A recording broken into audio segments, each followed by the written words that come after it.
Not really sure where to start with this one. Mainly because it's a little bit different than maybe some of the things that I normally talk about on this channel. See, this channel is dedicated to telling really great stories and to dissecting what it's like, well, to have the stories that play out in your career as an entrepreneur, creative, freelancer, artist of any kind, influencer, if you want to call it that too. And I really like to share a story that I've failed at many, many times over, particularly over the 13 and a half years that I've been an entrepreneur now. There's one storyline that really, well, it really hurt me. It was crucial at the beginning, but it started to become more and more detrimental over time.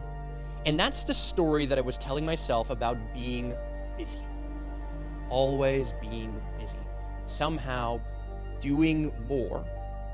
That somehow being really at my edge, pushing against my fight or flight responses, pushing my nervous system, my management, my time, my calendar to the edges of my capacity, to the edges of burnout. Many times I've come very close or hit that red line. And the impact that has. The impact that has, because at the end of the day, what I was doing in that busyness was also not giving myself any grace or gratitude, not giving myself any credit, as many artists who create some of this stuff would ever do, and not giving myself any space to celebrate, to feel, to experience, to actually live the freedom that being an entrepreneur for me was, well, really all about. I mean, I talk about scale, and I talk about different components and the fallacies behind it. The truth is, the reason I'm so passionate about talking about these things is because I've experienced the other side of this equation. I've experienced what it's like to say yes all the time. And yes, it's incredibly motivational when you see something like yes theory online and people seeking discomfort over and over and over again. And I love it. I think their message and what they're sharing is phenomenal, and more people need to do that, particularly people who are holding back. But for those who have committed, for those who have gone down the rabbit hole of what they're creating and doing, and for me, who literally would value my life and my success and my happiness and the degree upon which I was having an impact on a scale of hustle, on a scale of busy, it ruined me. It ruined me in a way that I wish upon nobody. It ruined many relationships. It made me push people away. It made me more snappy. It made me more angry. It made me less human. It made me lead more with only my mind and less my emotional intelligence, less my heart, less my soul in many moments. It drove people to distrust me. It drove me to distrust them. It drove me to judge them because they weren't hustling as hard as me. Made me feel like they were weak, or sometimes I was weak. Because if I couldn't show up a particular day, or I woke up not feeling that great, or I somehow got super distracted and I couldn't follow my calendar, that I wasn't doing the work that I needed to do. It created a trauma loop that tied my success to something outside of me. And at the end of the day, anytime you are tying your emotions to something external to yourself, out of your control, you're stepping away from stoicism, you're stepping away from a healthy mindset, you're stepping away from something that you can control and be a part of, and you're stepping into a trap. And delaying your gratitude, delaying your happiness, delaying you celebrating, delaying important relationships in your life, delaying and removing the need for almost being human in certain ways. It's a fallacy.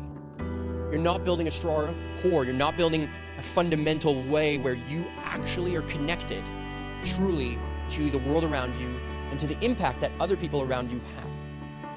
You're ignoring things like rest and relaxation and the impact that has upon your energy. How if you actually got more sleep, you would probably perform better. You could probably get a task that would have taken you 3 hours to do when you're in hustle mode, and get it done in an hour because you're actually inspired and just willing to get through it, and you have non-negotiable lines. You see, I have a mentor in my life who talked to me a lot about these non-negotiable lines. His name is Phil. And him and I have been friends forever. We've been working together for a very, very long time. And The discipline that he has and the non-negotiable lines that he has in his own life when it comes to his health and his wellness, when it comes to the way that he wants to show up in integrity in many of the different categories of his life, are fascinating. And I think that for many people who have followed me or follow my story and see my online presence and some of the stories that I put out, I think a lot of people sometimes might be impressed by the level of charisma and wisdom and the amount of work and the amount of content, the amount of things that I've been able to do. But I know that that's moved me out of integrity in other categories of my life.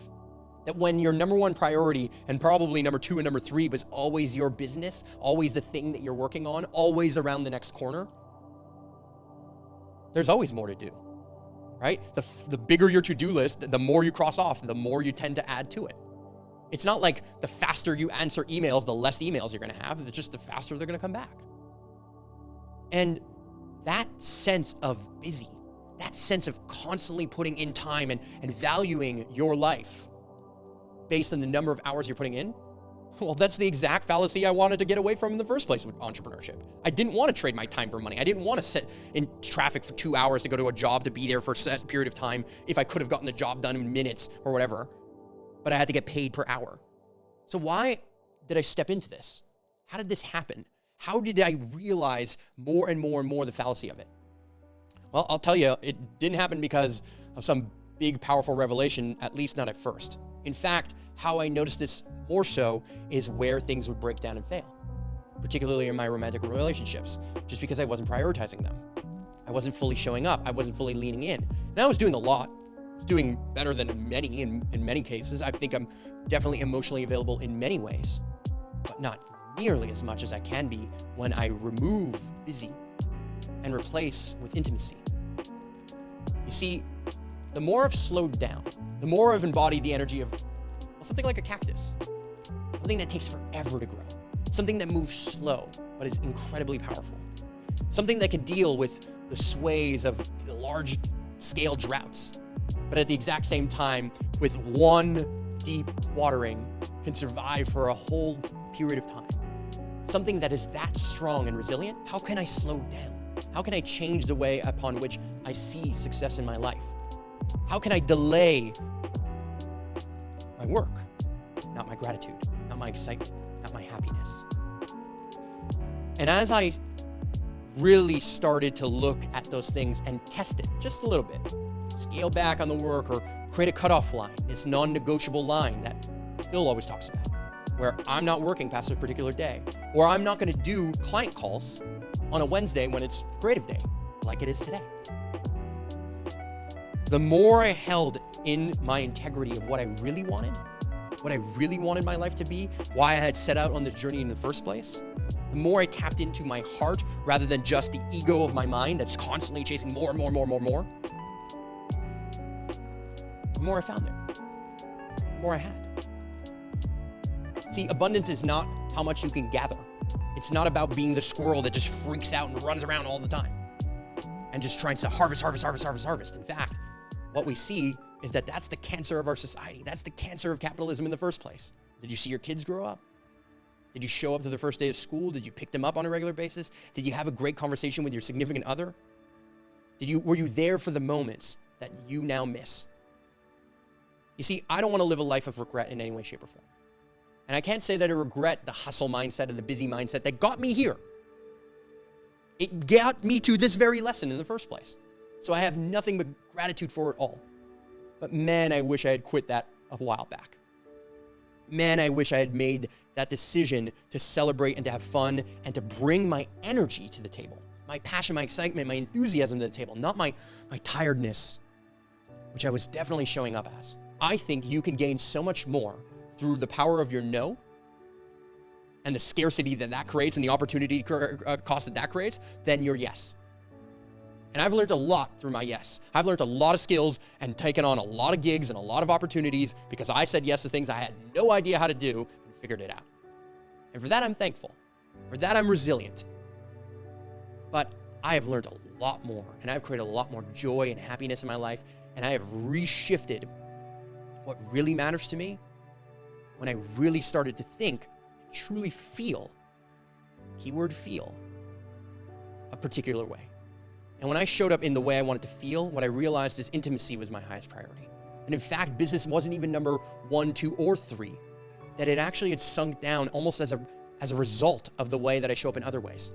That health started to rise to the top, that intimacy and love and connection and camaraderie, both with partners or with romantic relationships, or friends, coworkers, whatever it is.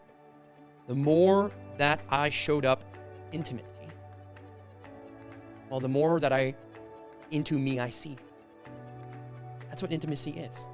The more that you can slow down, do a little less, be a little less busy, open up into a little bit more of a flow state, something that many experts talk about. Very hard to tap into. Well, it's not. It's not if you give it enough space. It's not if you realize that part of what you should be calendaring in is that space.